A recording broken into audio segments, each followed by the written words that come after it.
Well, good morning, everybody. Travels with Dottie here, and it is August 20th, 2026, and here's Dottie. George is sleeping behind the chair, and if those of you concerned about George perked up and was eating and seemed fine.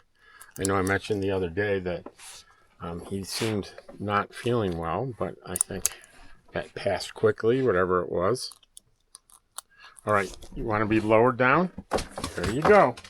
Get your water. So today's, I'm going to work at the museum today. And that reminds me, I have to get a couple things ready here, and I want to just put them in the car so I don't have to worry later should I get distracted at the last minute.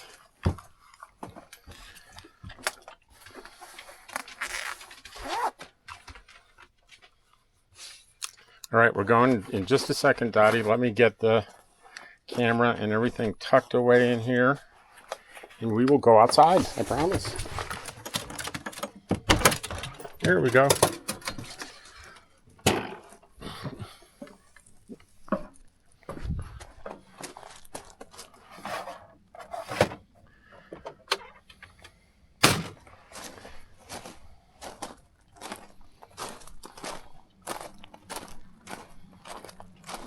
People always ask, what are all those blue tarps and all the junk everywhere? Well, this is a construction site. The owner of this property is graciously letting me stay on here at no cost for the summer.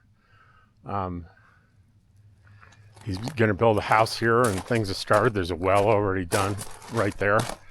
But that's, unfortunately for me, that's not hooked up, but that's not a big concern for me at all.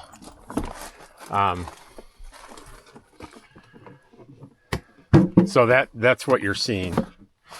And there's people always ask too, there's a big roll of orange tubing or something up there. That's fiber optic cable. Come on, Dottie. Let's go.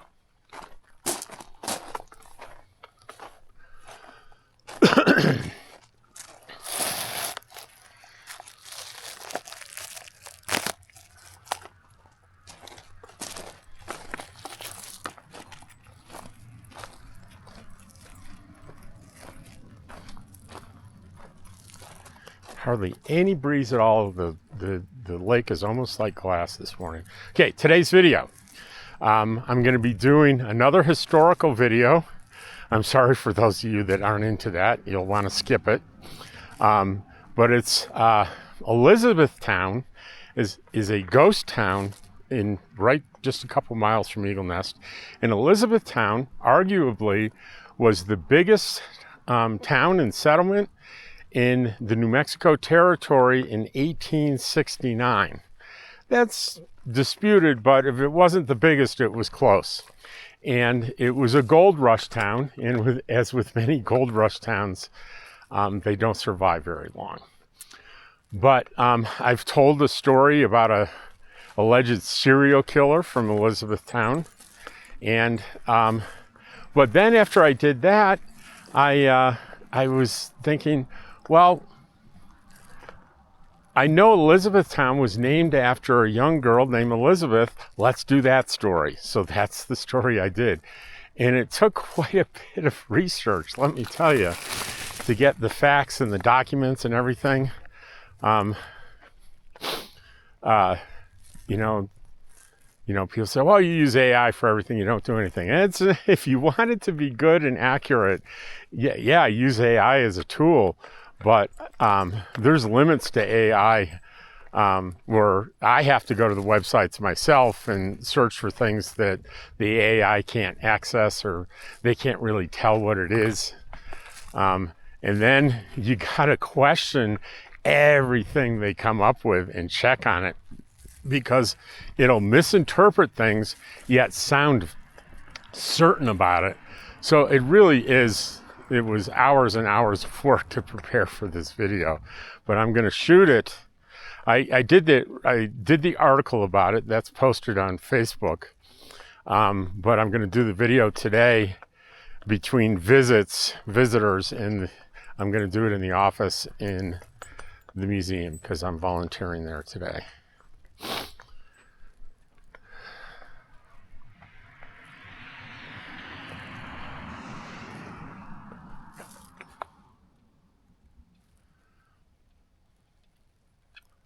So that's going to be today's video, and it's going to start like right now.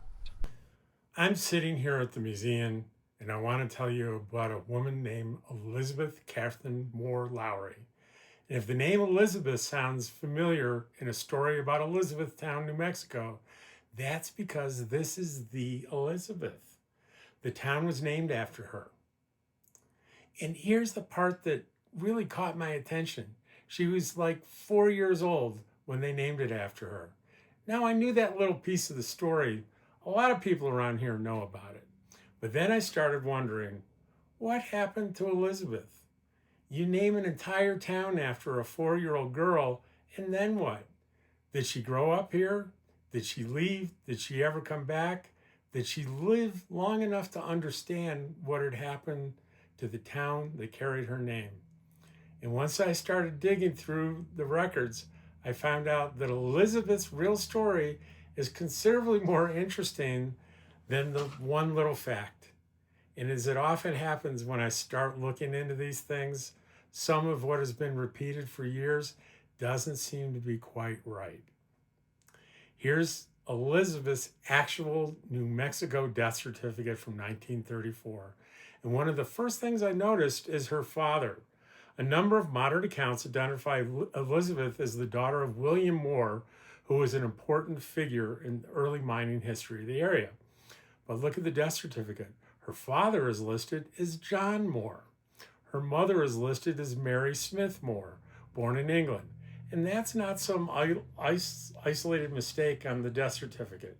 Historical accounts written much closer to Elizabeth's lifetime also identify her as John Moore's daughter. So apparently, somewhere along the way, John Moore and William Moore became confused in the retelling of the Elizabethtown story.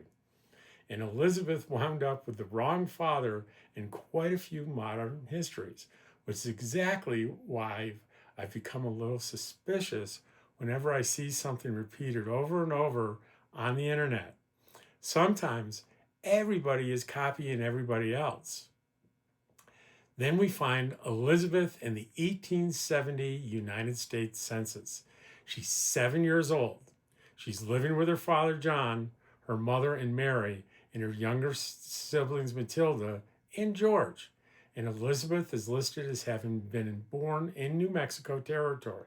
So now we have a record from when Elizabeth was still a child that supports what her death certificate would say more than 60 years later. Her father was John Moore, and Elizabeth was born right here in New Mexico territory. Now, think about what was happening around this little girl. Gold had been discovered in the Moreno Valley. People were pouring into the area. A settlement was taking shape. Miners, merchants, families, hotels, stores, saloons, all the things that come with a Western mining boom. And in 1867, that settlement was given the name of John Moore's little daughter, Elizabeth, of Elizabethtown. Now, personally, if somebody had named a town after me when I was 4 years old, I probably would have been pretty insufferable by kindergarten. But apparently, Elizabeth handled it better than I would have. 10 years after that first census, we find her again in the 1880 census. She's listed as Lizzie Moore, and Lizzie was a common nickname for Elizabeth. She's 17 years old. She's again listed as having been born in New Mexico territory. And this was right about the time her life changed substantially. Elizabeth married Joseph Henry Lowrey in 1880. And this is their grave at the old Elizabethtown Cemetery. You can see Joseph's name here. He was born in 1840, and Elizabeth's name is directly beneath his. Her stone gives her birth year as 1863, so Joseph was considerably older than Elizabeth. But they married, raised a family, and Elizabeth Moore became Elizabeth Lowrey.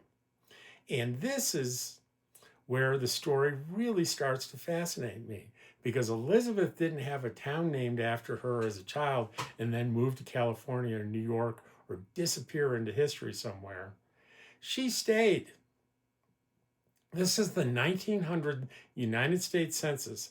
She's now Elizabeth Lowrey, age 37, and her birth recorded as April 1863. Her birthplace, as we said, is New Mexico. And look at her residence, Elizabethtown, Colfax County, New Mexico. More than 30 years after this town was named for a 4-year-old girl, that same little girl, now a grown woman with a family, was still living in the town that carried her name. And this is the house associated with Elizabeth Lowrey. It still stands, and it's on private property. So obviously I'm not suggesting anybody go wandering over there, but you can see it from the cemetery. So when you look at that old house, remember, Elizabeth wasn't simply somebody from the founding story. She actually lived through much of the life of Elizabethtown. She saw this place when it was booming, and she lived long enough to watch it go the other direction. When Elizabeth was young, people were coming here looking for gold and opportunity. There were businesses, hotels, stores, saloons, families, mining operations, people building lives here in Elizabethtown. And then the mining booms faded really quickly. Businesses closed down, people moved away. A major fire destroyed a large portion of the town. Buildings were abandoned. Some collapsed, some disappeared altogether. And eventually, the booming town that had been named for this little girl became very nearly a ghost town. And then Elizabeth, she was around to see much of that happen. There's another part of Elizabeth's story that I've been trying to sort out. You'll frequently read that Elizabeth became Elizabeth's first school teacher. And I can't tell you that's false. She may very well have taught here, but I haven't found a contemporary document that proves the first teacher part. And there's an obvious problem. Some historical accounts indicate that Elizabethtown had a school when Elizabeth was still a very small child. So unless she was one heck of an advanced 6-year-old, she wasn't teaching school at 6. Not happening. But here's what I don't want to throw out the window. Just because one part may have gotten exaggerated, there are later accounts indicating that Elizabeth remained involved with education here for years and did serve as a school trustee.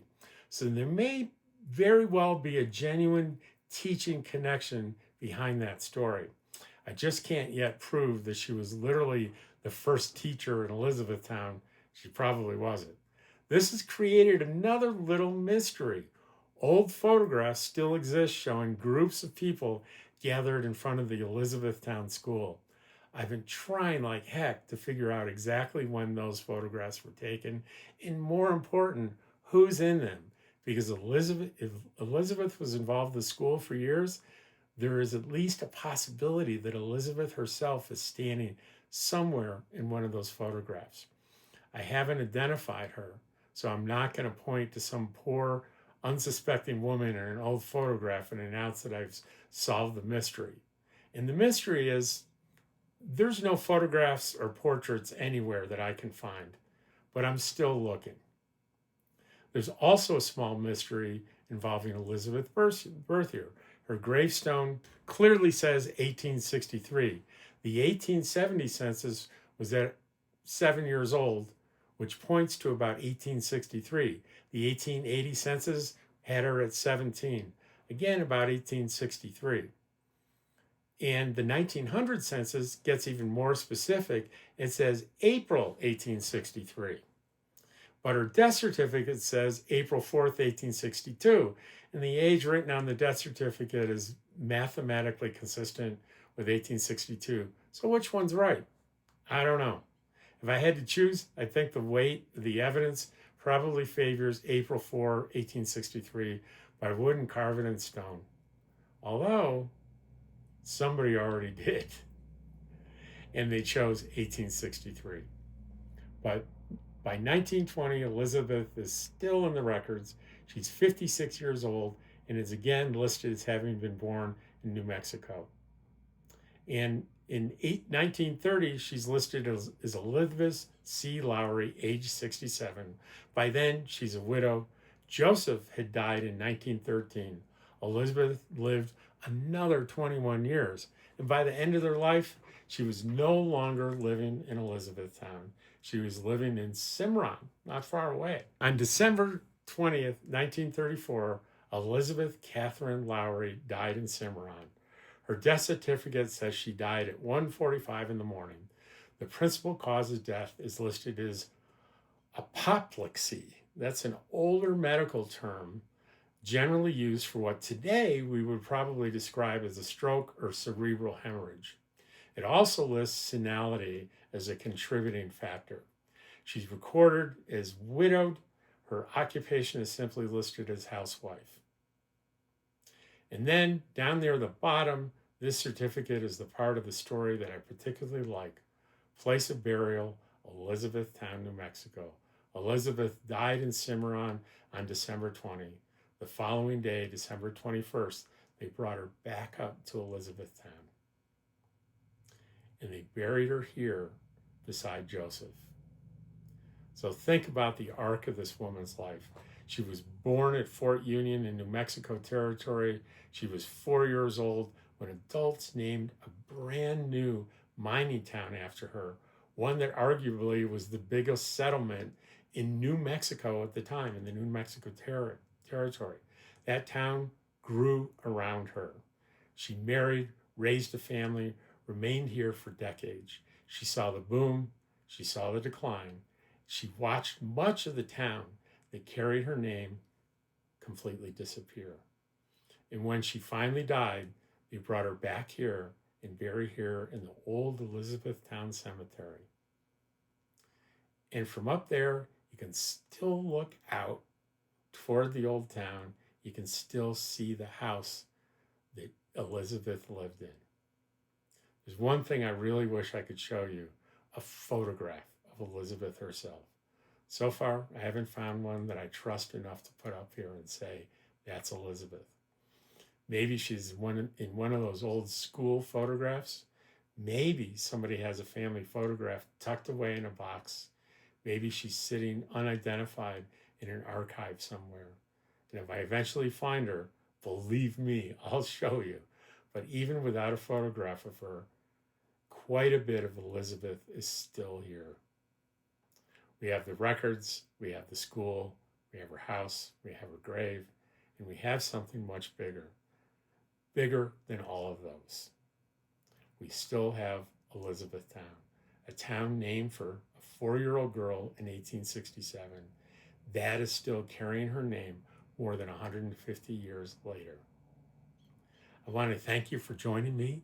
I'm Travels with Dottie, and as always, I'm going to tell you when I'm going to see you again, and it's always the same answer, and the answer is I'm going to see you tomorrow.